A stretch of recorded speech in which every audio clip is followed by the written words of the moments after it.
Né en Gambie, élevé à Ziguinchor, formé au Casa Sport, je défends les couleurs du Sénégal. La Casamance, je l'ai quitté très jeune pour rallier l'Europe où j'ai connu une ascension express. Une petite pige à Villarreal m'aura suffi pour franchir un nouveau cap. L'été dernier, ma carrière a en effet basculé dans une nouvelle dimension avec un gros transfert chez les Blues de Chelsea. Considéré comme l'un des visages du futur Sénégal, je n'ai pas encore de match référence à mon actif. Et quoi de mieux qu'une Coupe d'Afrique pour se mettre en selle et confirmer ce changement de dimension. Je suis Nicolas Jackson. De Banjul à Londres en passant par Ziguinchor et Villarreal, mon itinéraire vous est retracé dans ce 5e numéro de l'émission Parcours de Lion.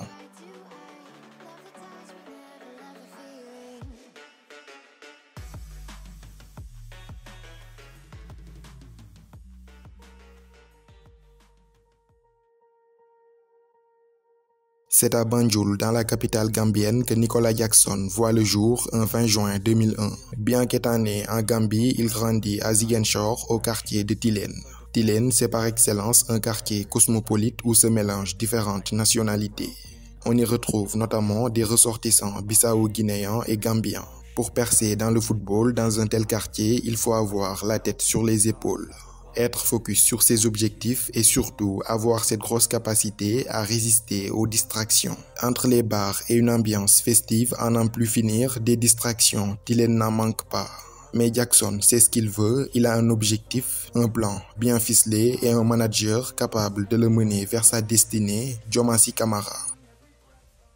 Nicolas Jackson n'a pas toujours été avant-centre. À la base, c'était un milieu offensif capable d'évoluer sur les deux flancs ou en soutien de l'attaquant.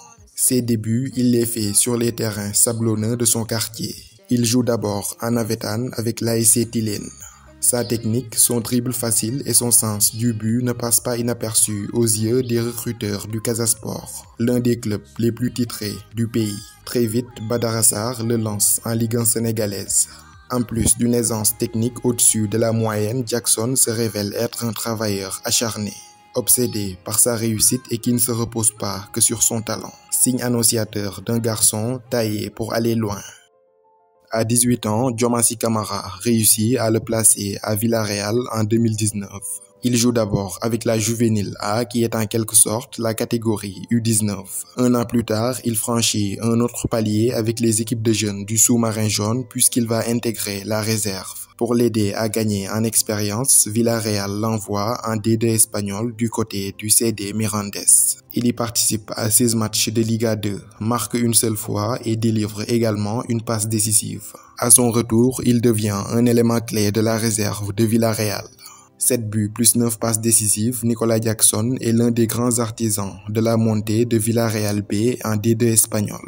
Lors de la finale des playoffs pour la montée en Liga 2, il s'offrira même un doublé permettant à son équipe de l'emporter. C'était lors de la saison 2021-2022. En même temps, il fait quelques apparitions en Liga. Souvent utilisé dans la rotation d'effectifs, il joue 8 matchs, tous en tant que remplaçant.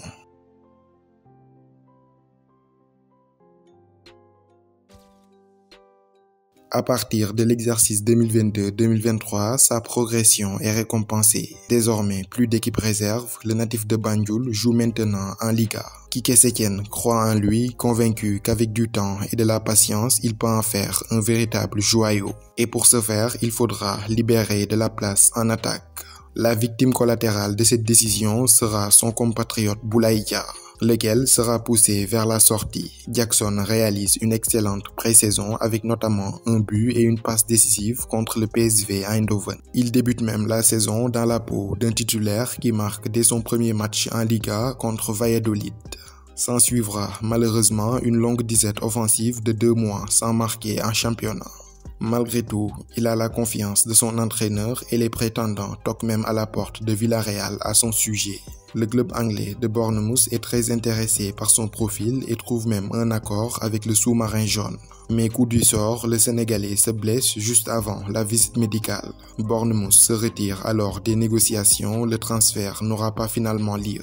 Motivé comme jamais, Jackson revient déchaîné sur les pelouses de Liga où il claque but sur but. 10 réalisations lors de la seconde partie de saison plus 2 lors de la première. Au total, 12 buts en Liga pour une première saison complète dans l'élite du football espagnol.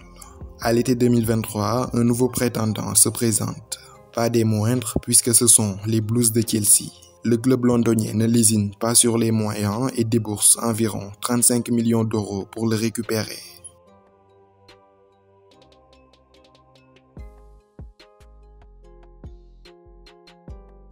Il brille de mille feux lors de la pré-saison, sans doute l'un des meilleurs Blues.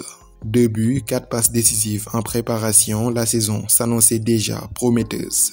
En première ligue, les contenus de ces matchs sont super intéressants. Des appels tranchants, des courses avec ballon rapides et verticales. Mais la finition n'était malheureusement pas au rendez-vous. Son premier but arrivera le 25 août lors de la réception du promu Luton Town à Stamford Bridge.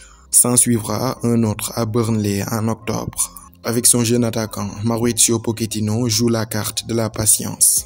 Convaincu qu'avec du temps, il va s'améliorer jusqu'à devenir l'un des meilleurs à son poste en Première Ligue. Le 6 novembre 2023, sur la pelouse de Tottenham, Nicolas Jackson fait parler la poudre en inscrivant son tout premier triplé à la 75e, 94e et 97e minute, portant ainsi son total à 5 buts en 10 matchs de Première Ligue.